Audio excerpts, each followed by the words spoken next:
அனைவருக்கும் வணக்கம். நேற்று மாலை தலைநகர் டெல்லியில் இருக்கின்ற செங்கோட்டைக்கு அருகே உள்ள மெட்ரோ ரயில் நிலையத்திற்கு பக்கத்துல ஒரு கார் வெடிகுண்டு வெடிச்சது உங்க எல்லாருக்கும் நல்லாவே தெரியும். நீண்ட நேரமாக கார் பார்க்கிங்கில் நின்று கொண்டிருந்த ஹூண்டாய் i10 என்ற கார் சரியாக நேற்று மாலை 6:55 மணிக்கு மெட்ரோ ரயில் நிலையத்திற்கு பக்கத்துல இருக்கிற டிராபிக் சிக்னல்ல வந்து நின்று வெடிச்சு செதறி இருக்கு. இந்த வெடி விபத்துனால இதுவரைக்கும் 13 பேர் இறந்து போயிருக்கிறதா தகவல்கள் வந்திருக்கு. அந்த கார் வெடிச்சு சிதறிய போது பக்கத்துல இருந்த வாகனங்களும் சுக்குநூறா செதறி போயிடுச்சு. உடல்கள் பீஸ் பீஸா செதறி போயிருச்சு. இது மிகப்பெரிய வெடி விபத்து என்பதால பலி எண்ணிக்கை அதிகரிக்கலாம் அப்படின்னு சொல்லப்படுது. இந்த சம்பவம் நடந்த சில நிமிடங்களிலேயே NIA, NSG, ரா, டெல்லி காவல்துறை இவங்க எல்லாருமே சம்பவ இடத்திற்கு விசாரணையை தொடங்கிட்டாங்க. உள்துறை அமைச்சர் அமித்ஷாவும் சம்பவ இடத்திற்கு நேரடியா பார்வையிட்டுட்டு இப்ப உயர்மட்ட குழு ஆலோசனையில ஈடுபட்டு இருக்கிறாரு. இது தற்கொலைப்படை தாக்குதலா இருக்கலாமோ என்ற கோணத்திலையும் இப்ப விசாரணை நடந்துகிட்டு இருக்கு. எது எப்படியோ இந்த நிலைமையில வெடித்து சிதறிய அந்த காரை ஓட்டிக்கிட்டு வந்த நபர் யாரு, அவர் எந்த இயக்கத்தை சேர்ந்தவர், எந்தெந்த தீவிரவாதிகளோட தொடர்புடையவர் என்ற தகவல்கள் வெளியாகி இருக்கு. அந்த தகவலின்படி வெடித்து சிதறிய அந்த ஹூண்டாய் i10 காரை ஓட்டிக்கிட்டு வந்தது மருத்துவர் முகமது உமர் நபி. இவர் காஷ்மீரை சேர்ந்தவர். காஷ்மீர்ல இருக்கிற அவருடைய தாயையும் சகோதரியையும் காவலர்கள் இப்ப கைது செஞ்சு விசாரிச்சுக்கிட்டு இருக்கிறாங்க. இந்த முகமது உமர் நபி என்பவர் நேற்றைக்கு 3000 கிலோ வெடிபொருட்களையும் AK-47 போன்ற இயந்திர துப்பாக்கிகளையும் வைத்திருந்ததற்காக ஹரியானாவில் கைது செய்யப்பட்ட மருத்துவர் முஜாமில் ஷக்கீர் மற்றும் 2 தீவிரவாதிகளோட கூட்டாளி என்பதும் தெரிய வந்திருக்கு. ஆனா இவங்க எல்லாம் எந்த தீவிரவாத அமைப்பை சேர்ந்தவங்க, எந்த நோக்கத்திற்காக இந்த தாக்குதலை செஞ்சாங்க, இவங்களோட இலக்கு தான் என்ன, இத பத்தி சரியா தெரிய வரல. விசாரணைகள் நடக்க தான் இந்த தகவல்கள் எல்லாம் தெரிய வரும். இந்த சம்பவத்திற்கு பிறகு நாடு முழுக்க பாதுகாப்பு பலப்படுத்தப்பட்டிருக்கு. பேருந்து நிலையம், ரயில் நிலையம், விமான நிலையங்கள்ல தீவிரமான சோதனைகள் நடந்துகிட்டு இருக்கு. 3 மாசத்துக்கு முன்னாடி தான் காஷ்மீர் பள்ளத்தாக்குல பஹல்காம் பகுதியில தீவிரவாத தாக்குதல் நடந்து அப்பாவி பொதுமக்கள் 23 பேர் இறந்து போனாங்க. அந்த சோகம் மறைவதற்கு முன்னாடியே தலைநகர் டெல்லியில, அதுவும் செங்கோட்டைக்கு பக்கத்திலேயே இந்த கார் வெடிகுண்டு தாக்குதல் நடந்து அப்பாவி பொதுமக்கள் 13 பேர் இறந்து போயிருக்கிறாங்க. யார் இவங்கெல்லாம்? எங்கிருந்து இந்த தீவிரவாதிகள் எல்லாம் இந்த நாட்டுக்குள்ள வராங்க? இவங்களோட லட்சியம் தான் என்ன? எதுக்காக இப்படி எல்லாம் செய்யறாங்க? எதுவுமே தெரியல. உண்மையாகவே இவங்களுக்கு தைரியம், துணிவு, வீரம் அப்படின்னு ஏதாச்சும் ஒண்ணு இருந்தா இவங்களோட வீரத்தை இந்திய ராணுவத்துக்கிட்ட காட்டணும். அவங்க இப்படிப்பட்ட தாக்குதல்களை எல்லாம் சமாளிக்கிறதுக்காகத்தான் பயிற்சி எடுத்துக்கிட்டு எல்லையில பாதுகாப்புக்கு நிக்கிறாங்க. அவங்க கிட்ட போய் இவங்களோட வீரத்தை காட்டாம எப்ப பார்த்தாலும் பொதுமக்களையே குறி வச்சு தாக்குறது, அவங்களையே சாகடிக்கிறது. இதுக்கு பேரு வீரமா? இது உச்சக்கட்ட கோழைத்தனம். இந்த கோழைத்தனத்திற்கு கவர்ச்சிகரமா ஒரு பேரையும் வச்சுக்கிறாங்க, புனித போர். நாங்கள் எல்லோரும் புனித போராளிகள் அப்படின்னு.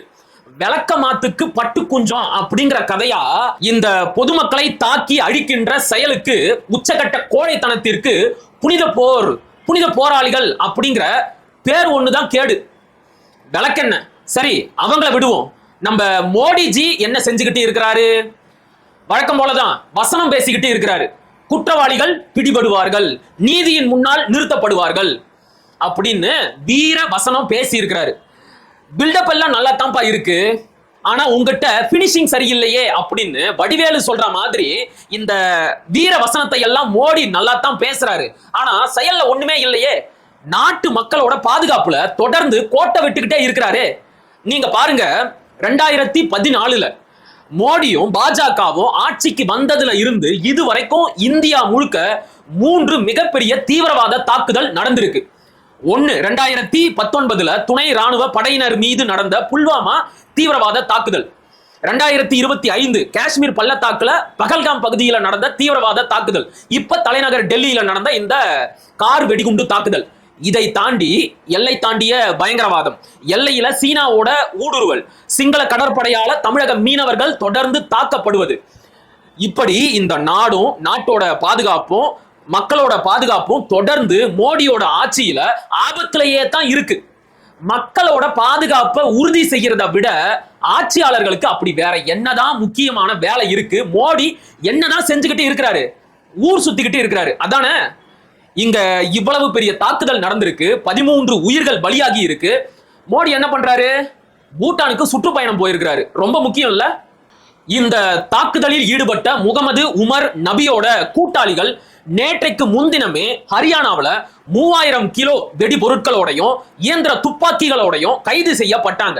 அப்பவே நாடு முழுக்க பாதுகாப்பை பலப்படுத்தி தீவிர வாகன சோதனையில ஈடுபட்டு இருந்தா இந்த தாக்குதலை 80 விழுக்காடு தடுத்திருக்க முடியும் அப்படின்னு மூத்த பத்திரிகையாளர்கள் சொல்றாங்க. இப்ப இந்த நாட்டுல NIA, NSG, ரா மாதிரியான அமைப்புகள் எதுக்கு தான் இருக்கு? இப்படிப்பட்ட தாக்குதல்கள் நடக்கிறத முன்கூட்டியே கணிச்சு கண்டுபிடிச்சு சொல்லவே மாட்டாங்களா? எல்லாம் நடந்து முடிஞ்சு மக்கள் எல்லோரும் செத்து சுடுகாட்டுக்கு போன பிறகு சம்பவ இடத்துக்கு வந்து இந்த தாக்குதலை யாரு செஞ்சது, எதுக்காக செஞ்சாங்க அப்படின்னு விசாரிப்பாங்களா? இதை செய்யறதுக்கு எதுக்காக NIA, NSG, ரா மாதிரியான அமைப்புகள்? காவல்துறை போதாது? தலைநகர் டெல்லி அப்படிங்கிறது இந்த நாட்டிலேயே உச்சபட்ச பாதுகாப்பு இருக்கக்கூடிய இடம். உயர்மட்ட பாதுகாப்பு இருக்கக்கூடிய தலைநகர் டெல்லியிலேயே இப்படிப்பட்ட தீவிரவாத தாக்குதல் ரொம்ப சுலபமா நடக்குது அப்படின்னா இந்த நாட்டோட மற்ற பகுதிகளுக்கு என்னதான் பாதுகாப்பு இருக்கு அப்படிங்கிற கேள்வி மக்களோட மனசுல இயல்பா வருமா வராதா? சொல்லி வாய மூடல. அதுக்குள்ள தமிழ்நாட்டின் தலைநகர் சென்னையில இருக்கிற EVP பிலிம் சிட்டியில வெடிகுண்டு மிரட்டல் வந்திருக்கு. காவலர்கள் இப்ப தீவிரமான சோதனையில ஈடுபட்டுக்கிட்டு இருக்கிறாங்க. ஏற்கனவே தமிழ்நாட்டின் முதலமைச்சர் ஐயா மு.க. ஸ்டாலின் அவர்கள் தமிழ்நாட்டை ரவுடிகளுக்கும் பொறுக்கிகளுக்கும் கொலைகாரர்களுக்கும் கொள்ளைக்காரர்களுக்கும் வாடகைக்கு விட்டுட்டு திரியிறாரு.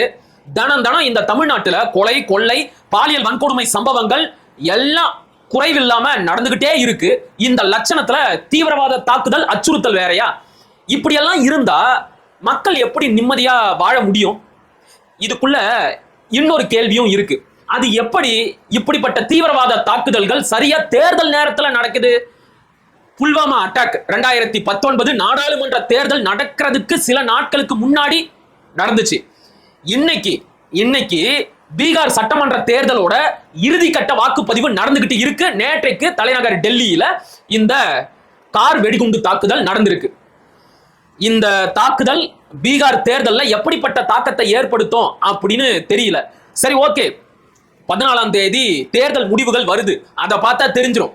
இப்ப இறுதியா இந்த தாக்குதலை யாரு செஞ்சிருந்தாலும் சரி, எந்த அமைப்பு செஞ்சிருந்தாலும் சரி, இது வன்மையாக கண்டிக்கப்பட வேண்டிய ஒன்று. இதுக்கு பேரு புனித போரும் கிடையாது. இதை செஞ்சவங்க புனித போராளிகளும் கிடையாது. உச்சக்கட்ட கோழைகள், தொடை நடுங்கிகள், அவ்வளவுதான்.